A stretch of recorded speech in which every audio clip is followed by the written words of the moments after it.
আসসালামু আলাইকুম রহমতুল্লাহি ওয়া বারাকাতুহু।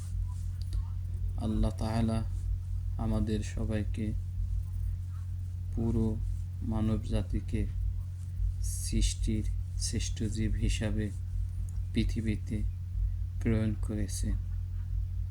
উদ্দেশ্য হলো মানুষ এক আল্লাহর দাসত্ব করবে, তার সাথে কাউকে শরীক করবে না। সার্বিক জীবনে একমাত্র ওহীর বিধান অনুযায়ী পরিচালনা করবে। রাসূল সাল্লাল্লাহু আলাইহি সাল্লামের আদর্শকেই একমাত্র আদর্শ হিসেবে গ্রহণ করবে।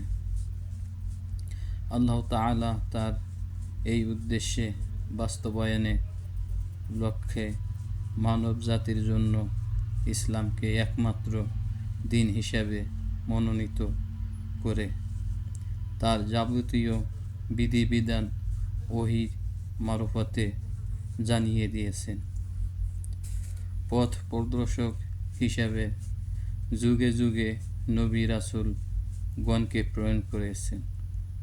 আল্লাহ তাআলা তার অনুগত্যশীল বান্দাদের সম্মানিত করার জন্য সৃষ্টি করেছেন জান্নাত, আর অমান্যকারীদের লাঞ্ছিত করার জন্য সৃষ্টি করেছেন জাহান্নাম।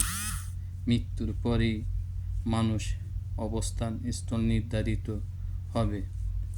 সৎ কর্মশীল হলে জান্নাতে এবং অসৎ হলে জাহান্নামে চিরস্থায়ীভাবে থাকবে।